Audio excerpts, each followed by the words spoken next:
Question 3. Why a spiritual aspirant or sadhaka sometimes needs to feel like to rub his skull and apex center during meditation when he feels the presence of the light in the apex center under the skull. Answer. This question is beyond understanding and apprehension of even most of the advanced sadhakas. It is difficult to understand and appreciate this query. But those who are at the advanced stage of mergence with the supernal, for them this is an obvious question. During the process of self-experience after advancing in the spiritual path of evolution, such advanced seekers are eagerly looking forward to know the answer of this rare query. Only Satguru, who himself has experienced such unusual experiences during his own process of spiritual evolution, can confidentially answer such queries. The answer to this query can be understood in a simple explanation like this. Our head with apex center with many small hairs are like the base and roots of the giant tree or plant coming out from it, which is like an earthen pot having roots of the tree. Hairs are like roots of human body, which take energy from the atmosphere, or cosmos like roots of actual plant taking energy from soil or earth. They are planted in and feed to the branches of the tree. In the same way, hairs planted in a skull take energy from the atmosphere, or sky or cosmos, and feed to the human system, which is like a reverse planted tree. Also, hairs can release energy after taking from the human system to the atmosphere or cosmos. Thus, human hairs on the human skull work both ways, taking energy from the body, releasing to cosmos, and taking energy from cosmos, feeding to the human system. In other words, human body is considered as a giant tree, and hairs are the roots of the tree taking energy from soil or human body, releasing to the branches or atmosphere, and taking energy from cosmos or atmosphere and feeding to the system. Advanced yogis in the spiritual science can take cosmic energy from the universe or sky or atmosphere through the hairs rooted in the skull, and can easily transmit the collected cosmic energy or light to the entire physical system, and thus can live long and happily with the minimum use of body system or organs. Also, they can transmit subtle light or pranic energy to the atmosphere by the skull through the hairs, particularly by the apex center as and when required. In this way, advanced yogis can communicate with the universe through its cosmic energy and life force, or light, or pranic energy of the self. And thus, such advanced yogis can live without taking direct food from mouth as an ordinary human being. They live by the subtle cosmic energy. In short, communication can be established with the cosmos by this process, and light energy can be absorbed as well as can be released to the universe as and when such advanced yogi want to communicate with unmanifested part of the Brahma, that is with the cosmos. This is the most advanced stage of the human being.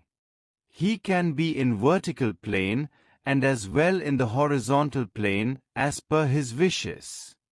This is possible because human hairs in the skull can work both ways, and this faculty can be exploited through spiritual development.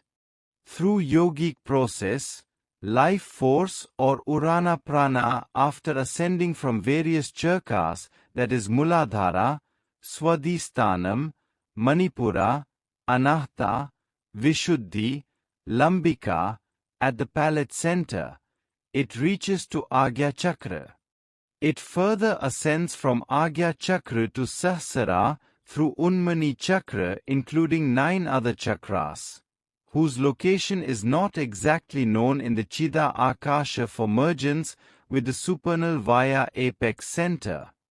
When light ascends up to the Unmani Chakra, from here it must ascend vertically upward, but sometimes since it is a pathless path of light in Chida Akasha, it may spread under the skull due to the lack of kinetic energy in the pranic or life force.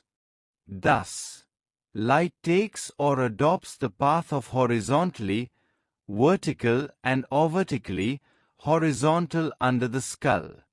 This is quite common for all those who have not frequently merged with the supernal and are in the initial stage of evolution.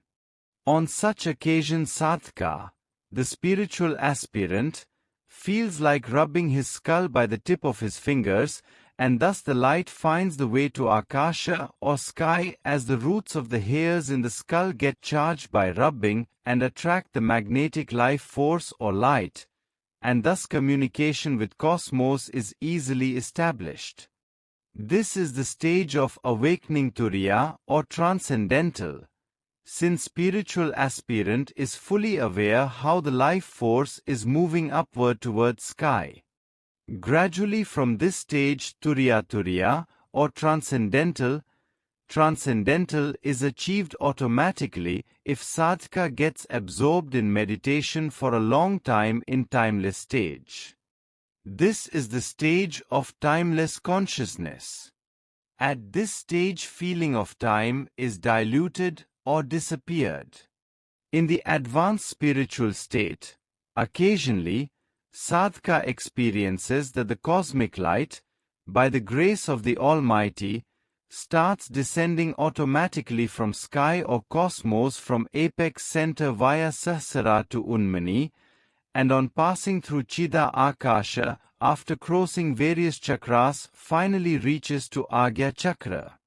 Here light gets coupled with the life force, which has already ascended from Muladhara Chakra to Agya Chakra. Gradually the path between apex center and Agya Chakras via Brahm Nadi becomes sahaj, that is without any resistance, and spiritual aspirant or sadhaka with minimum efforts can ascend to turiya state from awakening to turiya state. When aspirant is able to arrive frequently at this state, then only vertical path is adopted by the light, and light no more follows horizontally vertical path and nor the vertically horizontal path, and thus no more rubbing of the skull is needed to arrive at the final state of mergence. The path of the light for its vertical ascendance becomes sahaj, without any resistance. The above experiences are very subtle in nature for the path of light or energy through the pathless way in the stateless state of sadhaka or spiritual aspirant. In short, these complex queries and their answers or explanations are very difficult to apprehend unless one has his own experiences or anubhutis by the grace of Guru and blessings of Mahavtar Babaji and the Almighty.